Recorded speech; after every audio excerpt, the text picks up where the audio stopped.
Hello everyone, my name doctor Rakesh, director study palace. सब तो guys आज बात करने वाला हूँ मैं नीट के रिजल्ट के बाद, जो कि 16 जुलाई को अभी कल रात में रिजल्ट आया था। तो उसके बाद जो मेजर कन्फ्यूजन होता है स्टूडेंट्स का, स्पेशली एमबीबीएस अब्रॉड के लिए और इंडिया के लिए, तो कुछ इंपॉर्टेंट पॉइंट्स है जिसकी वजह से बहुत सारे जो कन्फ्यूज़न और स्पेशली कन्फ्यूजन जो आपके काउंसलर्स हैं वो क्रिएट करते हैं कि बहुत सारी चीज़ें जो आपको क्लियर हो जाएगी इस वीडियो के अंदर में।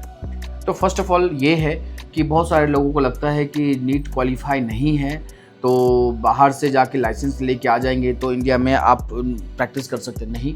अकॉर्डिंग टू एनएमसी गाइडलाइंस 2021 में जो आया था उसके अकॉर्डिंग क्लियर कट, उससे पहले ही 2019 की जो बात है कि आपका नीट क्वालिफाई होना बहुत ही इंपॉर्टेंट है, then only you will be eligible to practise in India. तो अगर आप नीट क्वालिफाई नहीं है और इंडिया में प्रैक्टिस करना चाहते हैं, फ्यूचर में आप इंडिया में आकर प्रैक्टिस करना चाहते हैं, तो आप बिल्कुल भी मत जाइए, आपको ड्रॉप लेना चाहिए। रशिया के किसी और कंट्री के बहुत सारी यूनिवर्सिटीज़ है जहाँ पे आप विदाउट नीट एडमिशन ले सकते हैं, बट उसमें ये है कि आपका जो प्लान है वो ये होना चाहिए कि आप इंडिया में वापस आके प्रैक्टिस नहीं करोगे, आप अब्रॉड में सेटल हो जाओगे या बाहर किसी भी कंट्री के अंदर में, चाहे दुबई या कोई अरबिक कंट्री है, सऊदी, ओमान, कतर या किसी यूरोपियन कंट्री के अंदर में, यूके, जर्मनी, फ्रांस, इटली, ये बहुत सारे लोग जानते होंगे आप जो जर्मनी में सेटल है, कोई फिनलैंड में, कोई नीदरलैंड में, कोई स्पेन के अंदर में, कोई इटली के अंदर में, यूके में, यूएस के अंदर में, ऑस्ट्रेलिया, न्यूजीलैंड, सिंगापुर, कहीं पे भी आप जा सकते हो। बट आप नीट क्वालिफाई नहीं है तो आप एडमिशन ले सकते हैं, इसमें कोई कन्फ्यूजन नहीं होना चाहिए। इस बार जैसे कि नीट का स्कोर जो है बहुत ही कम गया है, मतलब इस बार जो नीट का स्कोर है काफ़ी ज़्यादा गया है, क्वालिफाइंग मार्क्स 213, जो कि अभी तक के सबसे हाईएस्ट नीट के क्वालिफाइंग मार्क्स है। जो कट ऑफ गया है वो काफ़ी ज़्यादा हाई गया है। इसका कई सारे के प्रोस्पेक्टिव्स है कि कई सारे वजह भी हो सकते हैं कि हाई स्कोर के अंदर में बहुत सारे बच्चे गए, लो स्कोर के अंदर में बहुत कम बच्चे गए, और ये भी हो सकता है कि बहुत सारे बहुत सारे स्टूडेंट है जो कि लो स्कोर में होने चाहिए थे, रीनीट की वजह से जो अच्छे से दोबारा 1 मंथ का टाइम मिल गया प्रिपरेशन के चक्कर में, तो इसकी वजह से क्या हुआ कि जो हाई स्कोर के अंदर बच्चे चले गए वो ज़्यादा है। अभी पहले आप जो डेटा देख सकते हो कि पहले लो स्कोर के अंदर में काफ़ी ज़्यादा बच्चे होते थे, लेकिन अभी कम है, और जो हाई स्कोर में बच्चे हैं वो काफ़ी ज़्यादा हैं। तो इससे ये होगा कि बीच में बच्चे फंस गए कि 200-250 के बाद जो 400-450 के या 500 के बीच में जो है वो काफ़ी ज़्यादा वॉल्यूम में स्टूडेंट्स हैं, और इससे क्या ये भी कन्फ्यूजन होता है कि सीट्स मिलेगा या नहीं मिलेगा। लेकिन एक्चुअल में क्या सिचुएशन है कि हाई स्कोर में ज़्यादा बच्चे जाने के बाद से कट ऑफ जो गवर्नमेंट सीट्स का जो है वो काफ़ी हाई जाने वाला है, और ये आपके दिमाग में होना चाहिए। ऑलरेडी रीनीट के एग्जाम की वजह से जो नीट का रिजल्ट जो है जून में होना चाहिए था वो जुलाई में आ गया है, और भी मिड जुलाई के अंदर में। तो जो एडमिशन की जो प्रोसेस है सब कुछ डिले चल रहा है इस बार रशिया के अंदर। और रशिया के अलावा या किसी और कंट्री में आप जा रहे हो तो आपका जो एडमिशन का जो प्रोसेस है वो काफ़ी डिले चल रहा है।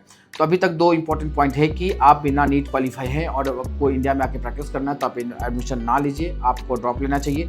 अगर आपका दिमाग पहले से मेंटली प्रिपेयर है कि आप अब्रॉड में जाके सेटल होना है, आपको वहीं बाहर सेटल होना है, तो आप एडमिशन ले सकते हैं। पासपोर्ट के लिए देखो, अभी ऑलरेडी एडमिशन की जो प्रोसेस है काफ़ी डिले चल रहा है। जिन भी स्टूडेंट्स का नीट का स्कोर क्वालिफाइंग मार्क्स में है, जिनका कंफर्म है कि एडमिशन लेना ही लेना है, तो डे 1 में आप रजिस्ट्रेशन करवाइए और वहाँ पे पासपोर्ट के लिए आप अप्लाई करिए, ताकि जल्दी से जल्दी आपका एडमिशन प्रोसेस स्टार्ट कर सकते हैं। बहुत सारी यूनिवर्सिटी का ऑलरेडी एंट्रेंस एग्जाम हो चुका है, आपको पता होगा कजान स्टेट, कजान फेडरल का एंट्रेंस एग्जाम हो चुका है। बहुत सारी यूनिवर्सिटी का एंट्रेंस एग्जाम इस मंथ के लास्ट तक में होने वाला है, तो आप तो वैसे भी ऑलरेडी उसके लिए एलिजिबल नहीं है, क्योंकि एंट्रेंस एग्जाम के लिए वही स्टूडेंट एलिजिबल होता है जो जिसके पास में पासपोर्ट होता है, क्योंकि पासपोर्ट का ट्रांसलेशन अपलोड करना पड़ता है। पासपोर्ट और स्कूल डॉक्यूमेंट्स के जो ट्रांसलेशन होता है वो भी नोटराइज किया हुआ, वो यूनिवर्सिटी के पोर्टल पर अपलोड होगा, देन ओनली आपके नाम एंट्रेंस एग्जाम में आएगा।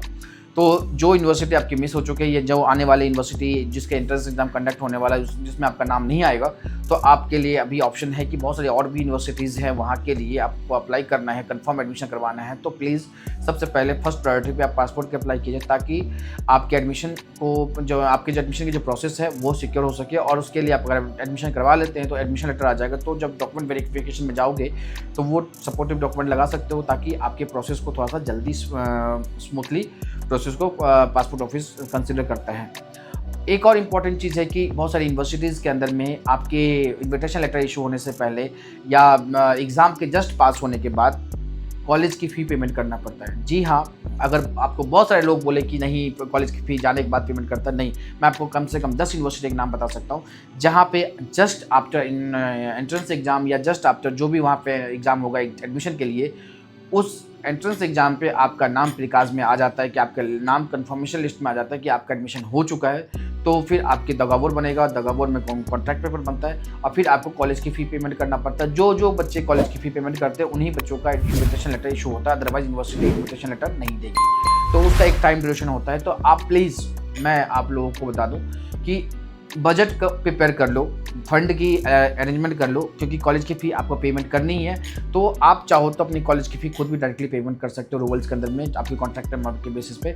तो आप उसकी अरेंजमेंट कर लीजिए, क्योंकि बहुत कम टाइम मिलेगा। अभी रूबल का बहुत ज़्यादा स्कार्सिटी होने वाला है, बहुत ज़्यादा शॉर्टेज होने वाला है। तो पहले ही से ही रूबल की फंड्स वगैरह की अरेंजमेंट करके रखना चाहिए, क्योंकि आपके पास में 1 वीक का टाइम मिलेगा। 1 वीक में आपको रूबल अरेंज करना है, फिर एक्सचेंज करवाना है, फिर पेमेंट भी करवाना है। अगर नहीं हुआ, उस डेडलाइन खत्म हो गया, तो फिर आपका एंट्रेंस एग्जाम निकाले हुए भी एडमिशन नहीं हो सकता।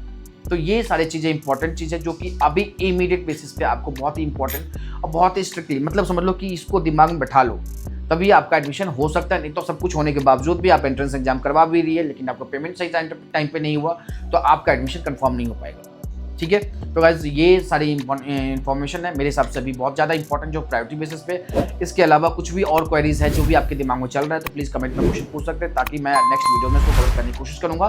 और अगर कुछ है तो मैं कमेंट में भी आपके आंसर कर दूंगा। So thank you so much guys. If you have any queries please do contact. Thank you.